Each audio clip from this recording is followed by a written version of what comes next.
Hey everybody, Norm from Tested here. I'm at the RPF Showcase event, the annual Replica platform party, and we saw this amazing jetpack here. This is Nick Tierce. Nick, you're a fan of a film that not many people have made props from. It is true. It's a newer film. It is a newer film, and perhaps a film that has not yet found its audience. It's evolving. It's an emerging cult status, let's say. That's correct. I'd like to think that. It's Tomorrowland, of course, the Disney film, and this is the jetpack that Frank wears in the flashback. He's 1960s era, he's a kid, he's a maker. Tell us about this jetpack that you made and why you decided to make this film. I had a very personal connection to the film, and when I saw it finally in its finished form, there was a line that young Frank said when he made this. They questioned, why did you make it? And he said, I got tired of waiting for someone to do it for me.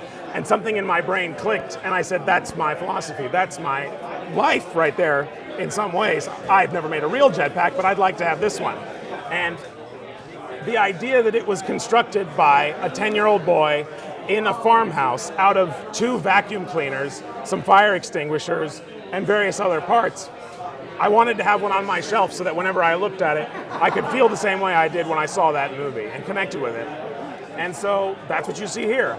I used the actual Electrolux vacuum cleaners, and that's something that not even the film production did. They 3D printed all of these parts. They may have used a few of the found parts, but I wanted to use as many found parts as possible. So unlike some people who would prefer 100% screen accuracy, I thought, what would it look like if he actually made it from the parts he supposedly made it from? In the spirit of the character. In the spirit of the character. So imagine that you must have reached out to production designers, prop makers who work on the film in following up to the release of it and learn about their production process. You said that you learned that they modeled this all and 3D printed their parts. Yes.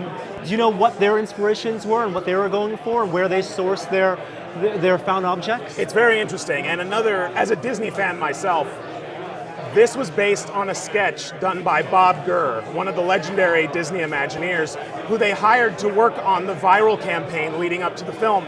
And he did a couple of sketches of different jetpacks that might be cobbled together. And if you look at his sketch, it's not 100%, but it looks a lot like this. So the basic shape of it, sort of centered around a hubcap and then built around, it looks like Bob Gurr's original sketch. And so there's a nice lineage to that. And another pass on that design, I believe prior to Bob Gurr's involvement, was done by John Eaves, who was a production designer on Star Trek and various other things. So there's a great sci-fi history baked into this prop. I love that as a prop, it's not like the storytellers want to have a logic behind this. It's not like this is supposed to work. Right. You know, like the Rocketeer jetpack. It's all about the aesthetic. Like a kid can cobble from a junkyard components, found parts, and play jetpack, and that's what they ended up being with the And what the sort bike of things handles. would he find in his father's farmhouse? Right.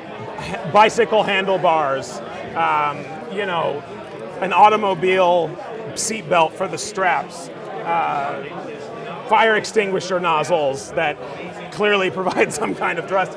But you're right, it's not about the logic of it. It's about, you look at this thing and it feels like optimistic science fiction of the atomic era. So from your sourcing, what found parts were you able to find from that era that fit the look of the film prop? Everything started with the fire extinguishers, the vacuum cleaners, and that's the parts you see here. Within these vacuum cleaners, there are these fire extinguishers, and I wanted to use vintage fire extinguishers, but there was never any made that would fit inside. So instead of using a found part, we created these out of PVC pipe. We vacuum formed the caps, and then we 3D printed this label. And so we aged it to look like it would fit amongst them. The other big found part is the centerpiece. It's from a 1952 Oldsmobile. It's a horn cap. It would be in the middle of the steering wheel. And it's got Saturn with stars behind it, so it definitely fits the themes of the movie. Wow. And then did you have to do some 3D modeling yourself, some 3D printing yourself? Alas, I am not a 3D modeler, but I was able to reach out to friends who are 3D modelers, and these unique thrusters here, these were modeled by someone on the RPF who was also building one of these, and I got a resin casting from him, but since I actually wanted to wear this, they were far too heavy. So we put these down on the vacuum form machine, and we made hollow plastic copies that are very lightweight.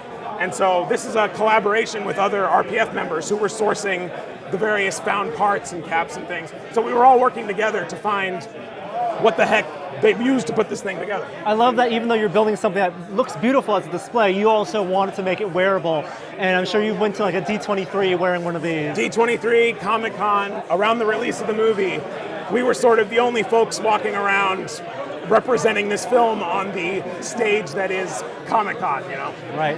So you run a website now, still a big fan of this film. It's still, like we said, emerging cult status. Yes. We're going to wait 15 years down the line, and I'm sure people will be hunting, looking at your website, finding out how to make their own replicas. And we are so willing to share all of this information. I share all the 3D files to make all the pieces that we had made. So yeah, I'd love to see a fleet of these things flying around at a convention, like you said, 15, 20 years down the line. Awesome. Thank you so much, Nick. And congratulations, you won this year's RPF Showcase trophy that Frank made. I appreciate this so much because I don't know if you know this. I was 12 years old when I joined the RPF in 2001, and perhaps even a little earlier than that, honestly.